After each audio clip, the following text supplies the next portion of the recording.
Topic शुरू करने जा रहे हैं, उसका नाम है स्केल। ईडी में, इंजीनियरिंग ड्राइंग में सबसे ज़्यादा जरूरी टॉपिक लगता है मुझे, मेरे पॉइंट ऑफ व्यू से तो ये टॉपिक पूरे इंजीनियरिंग ड्राइंग का सबसे इम्पोर्टेंट टॉपिक। इसमें करना क्या होता है, इसमें बस डिफरेंट टाइप्स के स्केल्स पढ़ने होते हैं। स्केल्स मतलब पैमाना, स्केल को हिंदी में पैमाना बोलते हैं, और मुझे लगता है ये वाली बात सब जानते होंगे। जब भी कभी स्केल बोलो किसी के सामने स्केल, तो हर किसी के दिमाग में वो पटरी जो आप लोगों ने अभी जो यूज़ की है उसका इमेज बन जाता है। जैसे मैंने बोला स्केल, आपके दिमाग में कहीं ना कहीं पटरी घूमने लग रही है, पटरी के बारे में बात होने वाली है, पटरी के बारे में बात हो रही है। एक्चुअली वो भी एक स्केल है। स्केल दरअसल एक ऐसा पैरामीटर होता है, एक ऐसी जगह होती है जहाँ पर किसी भी क्वांटिटी या किसी भी physical quantity, electrical quantity, mechanical quantity, किसी भी क्वांटिटी की वैल्यू को शो किया जाता है। मतलब मेजरमेंट किया था, कहने का मतलब ये है, मतलब किसी भी आप physical, electrical, mechanical, civil, whatever किसी भी प्रकार की क्वांटिटी का जो मेजरमेंट जिस पर करते हैं उसको स्केल कहा जाता है। स्केल, ज़्यादातर स्केल्स पर कुछ छोटे छोटे ब्लॉक्स बने होते हैं, कुछ बड़े बड़े ब्लॉक्स बने होते हैं, मतलब डिफरेंट टाइप्स के ब्लॉक्स बने होते हैं। होता क्या है, कभी कभी हमें बड़ी चीज़ों को छोटा करके दिखाना पड़ता है। फॉर एग्जांपल, मैं अगर बोलूं कि मुरादाबाद से दिल्ली के बीच का डिस्टेंस 150-200 किलोमीटर, ऐसा बोलता हूँ, मैं बोलता हूँ कि मुरादाबाद से दिल्ली के बीच का जो डिस्टेंस है वो 150 किलोमीटर है, 150 किलोमीटर से। इसको नक्शे पर देखो तो ऐसा तो है नहीं कि आप 150 किलोमीटर लंबा नक्शा बनाओगे फिर उस पर डिस्टेंस दिखाओगे, ये तो पॉसिबल नहीं है ना। इसलिए करते क्या है, हम एक पैमाना यानी कि स्केल मान लेते हैं खुद से कि 100 किलोमीटर बराबर 1 सेंटीमीटर। हम जो नक्शे पर दिखा रहे हैं, हमने मान लिया कि 100 किलोमीटर को नक्शे पर, मैप पर 1 सेंटीमीटर से शो कर रहे हैं। अब 1.5 सेंटीमीटर से पूरी की पूरी 150 किलोमीटर के डिस्टेंस को शो किया जाता है, सिंपल सा। तो इस तरीके से दूसरी चीज, ये तो था बड़ी चीज को छोटा करके दिखाना, ये भी स्केल का एक टाइप है, वो बाद में आएगा, बताएंगे। दूसरी चीज, कभी कभी ऐसा होता है कि हमें छोटी चीज को बड़ा दिखाना होता है। फॉर एग्जाम्पल, कोई एटम, कोई मॉलिक्यूल का स्ट्रक्चर है जो कि आप सूक्ष्मदर्शी से देखते हैं, उनको आप नॉर्मल कंडीशन में नॉर्मल आंखों से नहीं देख सकते, या वो इतनी छोटी चीज़ है कि उस, जैसे घड़ी होती है, घड़ी के अंदर जो बहुत सारे और छोटी छोटी घड़ियाँ होती हैं, इसके अंदर बहुत छोटे छोटे पुर्जे होते हैं। अब वो पुर्जे भी जो इसके पार्ट्स हैं, वो पुर्जे भी बाकायदा अपने आप में पूरी डिवाइस है। जैसे अगर इसके अंदर गियर्स लगे हैं तो वो गियर्स इतना बड़ा भी उसी तरीके का होता है और उतना बड़ा भी उसी तरीके का होता है, लेकिन जो इतना छोटा सा है उसको देख करके समझ पाना और उसका स्ट्रक्चर बना पाना बड़ा मुश्किल बात है। इसीलिए कुछ चीज़ों की, छोटे पार्ट्स की बड़ी ड्राइंग करना, कभी कभी बड़े पार्ट्स की छोटी ड्राइंग करना, समझने के लिए, ताकि हम इजीली समझ सके और हमें सुटेबिलिटी हो सके काम को करने में। उसके लिए स्केल का यूज़ किया जाता है। और कभी कभी ऐसा भी होता है कि जितनी डिस्टेंस है उसको उतना ही रखा जाता है, ठीक। तो स्केल का मतलब, स्केल किसी भी इंस्ट्रूमेंट का वह पार्ट है जिस पर किसी भी फिजिकल, इलेक्ट्रिकल, मैकेनिकल क्वांटिटी को रिप्रेजेंट किया जाता है या मेजर किया जाता है, मापा जाता है या दर्शाया जाता है। दोनों में से कोई एक काम किया जाता है तो दोनों काम किया जाते हैं। कहाँ पर? स्केल। स्केल का समझ आ गया क्या होती है स्केल। अब स्केल टाइप्स, वैसे तो ये कई प्रकार की होती है, लेकिन बेसिकली ये मुख्य रूप से 3 प्रकार की होती है। 3 प्रकार की होती है। सबसे पहले होती है इनलार्जिंग स्केल, नहीं, रिड्यूसिंग स्केल। पहली होती है रिड्यूसिंग स्केल। सबके मतलब बताएंगे, बोर्ड पे लिखे हुए एक एक वर्ड का मतलब बताऊंगा क्या होता है, उसके ऊपर मतलब नहीं, उसको पूरा एक्सप्लेन करके दूंगा आपको एक एक वर्ड। दूसरी होती है एनलार्जिंग स्केल, इनलार्जिंग होती है शायद ये।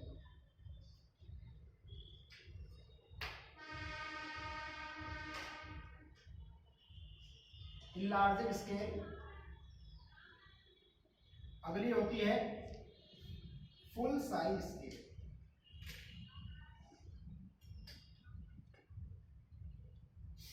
ये 3 प्रकार की बेसिकली स्केल होती हैं, उनके काम करने के आधार पर, ये ध्यान रखिएगा, ये जो 3 प्रकार की स्केल है ये उनके काम करने के आधार पर हैं। जैसे कि ये कुछ इसकी कुछ स्पेशलिटी है, इसलिए इसको रेड्यूसिंग स्केल क्या कहा गया है। स्पेशलिटी क्या है वो मैं भी बताऊंगा, उसकी चिंता मत करो। इसकी कुछ स्पेशलिटी है इसलिए इसको इनलार्जिंग स्केल कहा गया है। इसकी कुछ स्पेशलिटी है, इसको फुल साइज स्केल कहा गया है। ठीक, अगर हम इसको हिंदी में नाम देना चाहें तो इसको बोलते हैं घटती मापनी, बढ़ती मापनी, और इसको बोलते हैं पूर्ण आकार मापनी। दरअसल स्केल का पूरा हिंदी एग्जैक्ट पैमाना भी है, लेकिन यहाँ जो हम स्केल पढ़ रहे हैं उसको मापनी कहें तो ज़्यादा बेटर रहेगा। मापनी मतलब कोई मेजर करने वाला इंस्ट्रूमेंट मापनी कहलाता है। ठीक, समझ में आ रहा है कि नहीं? तो रेडियोजिंग स्केल में क्या होता है, जैसा अभी मैंने बोला कि दिल्ली से मुरादाबाद तक की डिस्टेंस 150 किलोमीटर, उसको नक्शे पर शो कराओ, तो ऐसा तो पॉसिबल नहीं है ना कि 150 किलोमीटर का नक्शा बनाओ। तो उस बड़ी, कहने का मतलब बड़ी चीज को छोटा करके रिप्रेजेंट करना कहलाता है रेड्यूसिंग स्केल। मतलब रेड्यूसिंग स्केल पर क्या करते हैं कि बड़ी चीज को छोटा करके रिप्रेजेंट करते हैं। ठीक, जैसे कोई बड़ी डिस्टेंस है उसको छोटा किया, या कोई बहुत बड़े से साइज का बिल्डिंग है, स्ट्रक्चर है, उसको छोटा करके बना दिया। बड़ी चीज को छोटा करना कहलाता है reducing scale. Enlarging scale just opposite है, छोटी चीज को बड़ा करना कहलाता है इनलार्जिंग स्केल।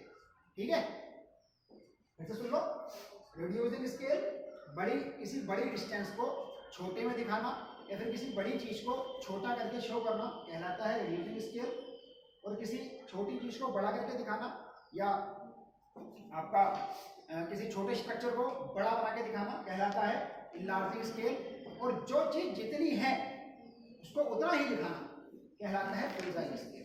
जैसे फोन है हमारा, अगर इस फोन का आपसे हम डायग्राम बनाने लगे, यहाँ फोन रख दिया है आपने, लंबाई चौड़ाई फोन की नाप ली और उतने ही लंबा चौड़ा फोन बना दिया है डायग्राम में, तो वो कहलाएगा आपका full size scale. For example मैं बोल रहा हूँ कि यहाँ तक ये जो है आपका 25 सेंटीमीटर का है स्केल, इसको ड्रॉ करो, इस स्केल को बना कर दिखाओ, और आपने इसको same as it is 25 centimetre की लेंथ में सारे के सारे ब्लॉक्स बना दिए, तो ये कहलाएगा फुल साइज स्केल।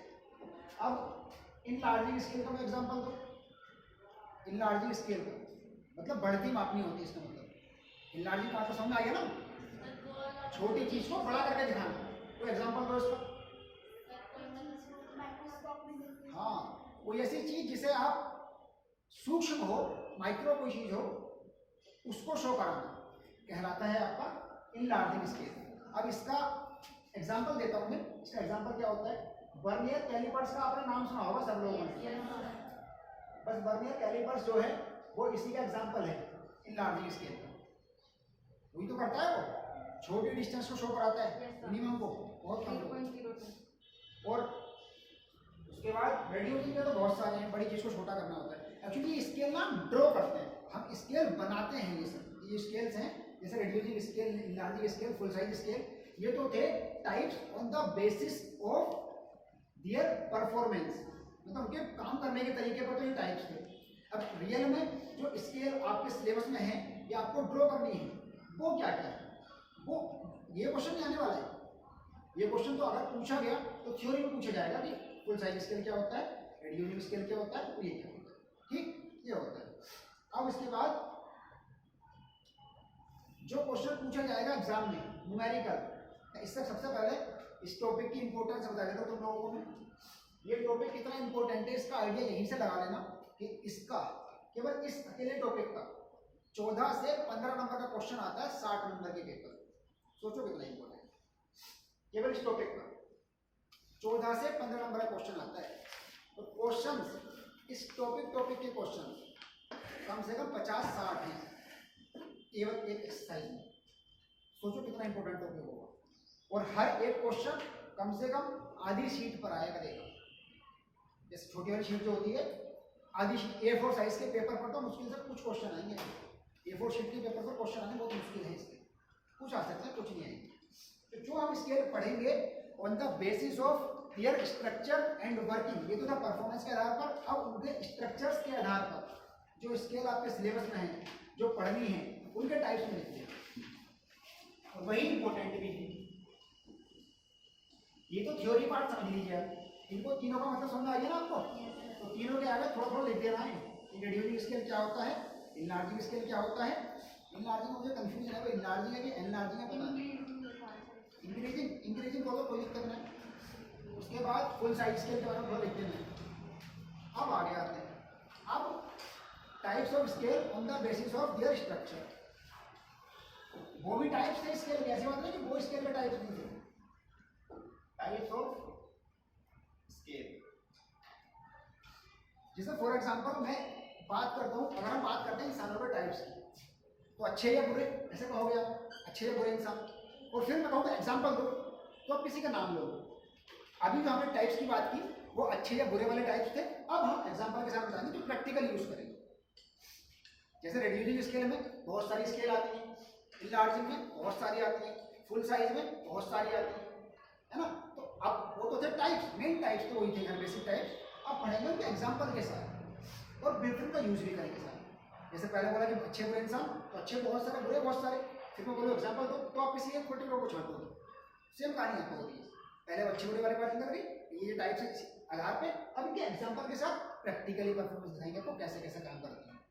ठीक, तो ये जो आपके सिलेबस में है आपको पढ़नी भी है। पहले तो सारी किताबें कितनी होती है, फिर जो आपके सिलेबस में है जिसके क्वेश्चन आते हैं वही सिलेबस में बस वही पढ़ेंगे। पहले सारी सुन लो। सबसे पहले होती है plain scale.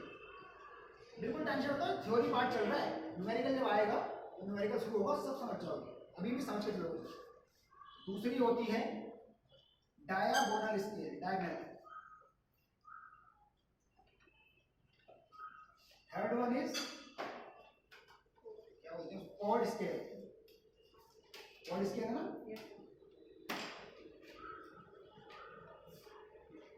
Fourth one is comparative.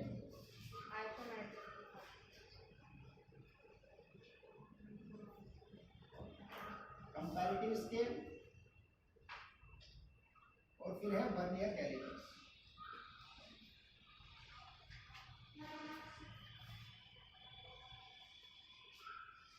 इसको बोलते हैं हिंदी में साधारण मापनी। हिंदी इंग्लिश के वर्ड से तो भाई फर्क ही नहीं पड़ता है। इसको बोलते हैं हिंदी में फिकर मापनी। इसको बोलते हैं हिंदी में जीवा मापनी। इसको बोलते हैं तुलनात्मक मापनी। और इसका तो नाम यही है, वर्नियर कैलिपर।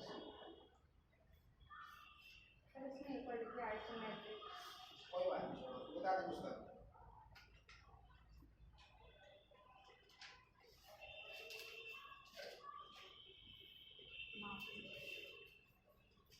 ना वर्नियर मापनी का तो नाम, मापनी को स्केल की जगह यूज किया जाएगा बस। मापनी को केवल वही लिखना है यहाँ पे स्केल लिखा होगा उसकी जगह।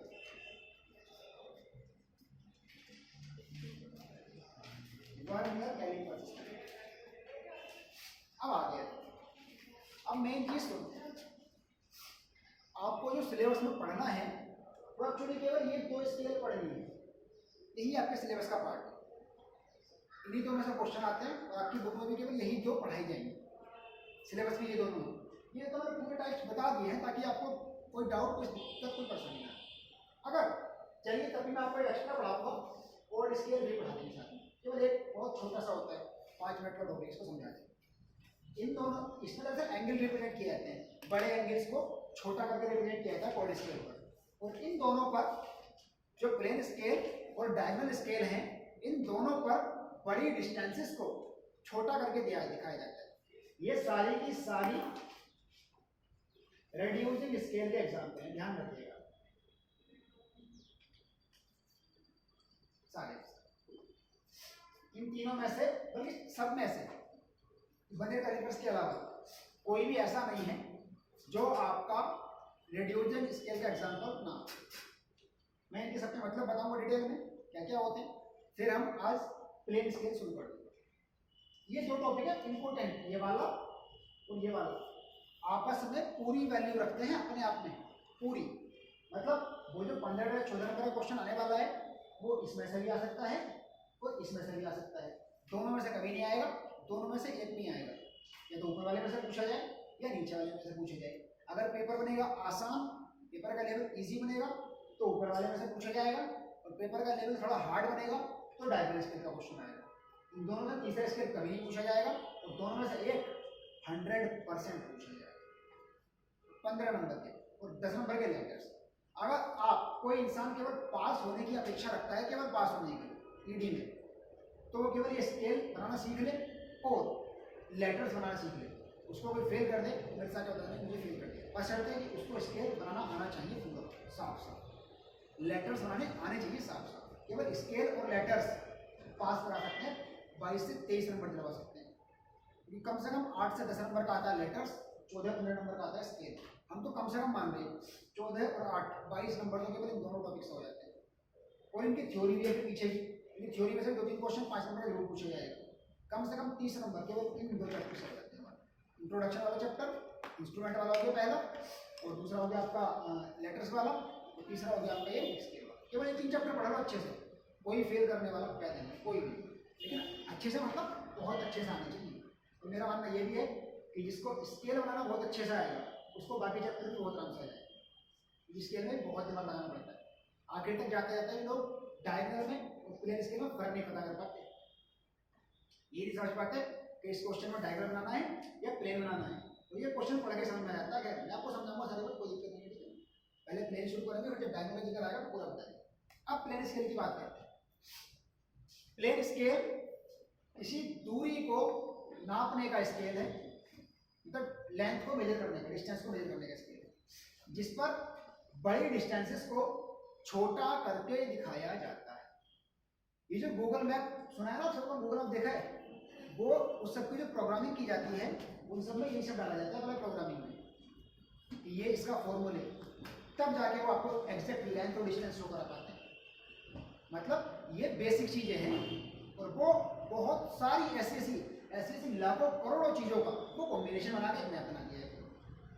तो बेसिक चीज यही से शुरू होती है, ठीक है ना। कैसे कैसे मेजर करते हैं, बड़ी डिस्टेंस को छोटा करके कितना मेजर करना है, वो सब यही से शुरू होता है बेसिक से। तो प्लेन स्केल एक ऐसा प्लेन स्केल दूरी को मेजर करने का स्केल है जिस पर बड़ी दूरी को छोटी करके दिखाया जाता है। इस प्रकार हम कह सकते हैं कि यह एक रेड्यूसिंग स्केल है, घटती हुई मापनी, ठीक है। अब आगे क्या होता है कि इसका एक लिमिटेशन है। फॉर एग्जांपल मैं बात करता हूं कि मुझे जो मेजर करना है 333 मीटर मेजर करना है, 333 मीटर मेजर करना है, तो ये स्केल का लिमिटेशन है। प्लेन स्केल का ध्यान रखना, यही से पता लगता है कि हमको प्लेन स्केल बनाना है या डायगोनल स्केल बनाना है। जो मेजरिंग डिस्टेंस है, मतलब जो ड्रॉ करने वाली डिस्टेंस है, अगर वो 2 डिजिट्स में है, ये वाला यूनिट कुछ भी हो सकता है, इससे कोई फर्क नहीं पड़ता, metre, centimetre, kilometre, hectometre, decametre, वो भी इसका ही कन्वर्जन है, ये कुछ भी हो सकता है, इससे फर्क नहीं पड़ता। लेकिन यदि वो 2 डिजिट्स में है तो आपका प्लेन स्केल का क्वेश्चन है, और यदि वो 3 डिजिट्स में है तब वो डायगोनल स्केल का क्वेश्चन है। अभी मैं बोल रहा हूँ 30.3 मीटर बोल लीजिए, कुछ नहीं लिखो, नहीं पता कितने डिजिट्स हैं इसमें, तुम बताओ। 3, तुम बताओ। 3 है, कंफ्यूज मत होना कि पॉइंट लग गया तो कम डिजिट्स जाएंगे, और बात का जीरो मैटर नहीं करता है, केवल बीच के जीरो मैटर करते हैं। फॉर एग्जांपल अभी अगर मैं बोलूं 330 मीटर, डिजिट्स तो इसमें भी 3 ही है ना, लेकिन तब भी ये प्लेन स्केल का क्वेश्चन है, क्योंकि इसके बाद में जीरो, समझ में आ गई बात। तो ये वाला डायगोनल स्केल का क्वेश्चन है, क्योंकि इसके बीच में जीरो, समझ गए नहीं? कैसे कैसे करना है फर्क। बाकी तो क्वेश्चन से जब आएंगे तो सारे एक एक क्वेश्चन कराएंगे आपको पूरी एक्सरसाइज का, कोई दिक्कत नहीं है। लेकिन मैं अभी से बताकर चल रहा हूँ जब खुद से कुछ कर सकें, एटलीस्ट इतना तो फर्क पता लगा ही सकें कि प्लेन स्केल क्या होती है, डायगोनल स्केल क्या होती है, मतलब कौन से क्वेश्चन में बनाना क्या है, एटलीस्ट उतना तो पता हो। तो प्लेन स्केल कब बनानी है हमको, जब 2 डिजिट का क्वेश्चन हो या फिर 3 डिजिट हो और लास्ट में जीरो, तब भी वो प्लेन स्केल का ही क्वेश्चन है। और डायगोनल स्केल कब बनानी है? जब 3 डिजिट हो, सीधी सी बात। मतलब 2 से ज्यादा डिजिट है, 3 है, तो आपको डायगोनल स्केल ही बनाना पड़ेगा। फॉर एग्जांपल अभी 5430 मीटर कितने हैं? 3 ये 4 डिजिट्स है भैया, डिजिट्स 4 है, लेकिन क्वेश्चन तब भी डायगोनल स्केल का है।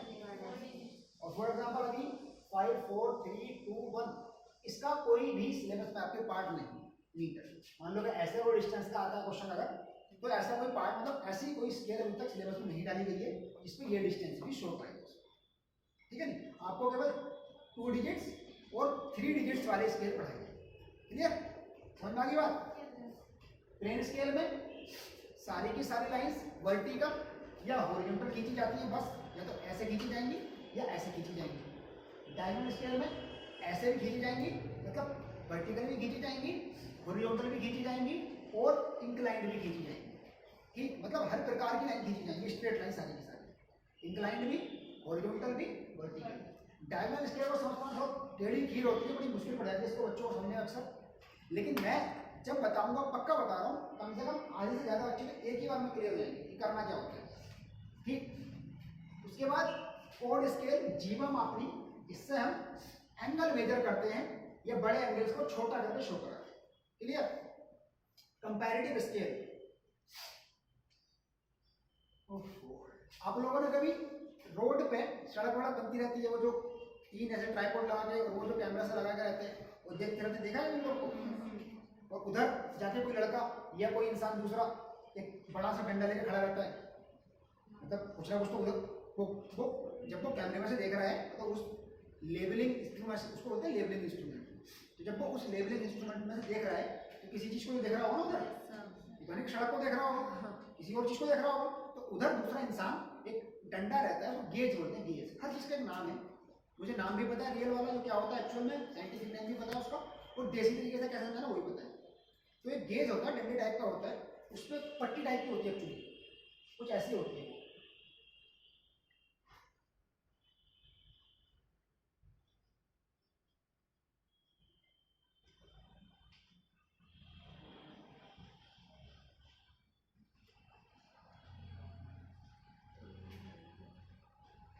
इसमें से इसे ये वाला हिस्सा कर दिया काला, इसको रहने देंगे सफेद, इस तरीके से करते हैं। इसको काला करेंगे, इसको काला करेंगे, इसको काला करेंगे, मतलब चेकबॉक्स में रहता है वो। इसको बोलते हैं कंपैरेटिव स्केल। देखिए यूज कहाँ की जाती है ये बताया देता, इसलिए आपके सिलेबस में शायद नहीं डाली गई है, ये आर्ट्स वालों की है, ये ज्योग्राफी में यूज की जाती है। ज्योग्राफी से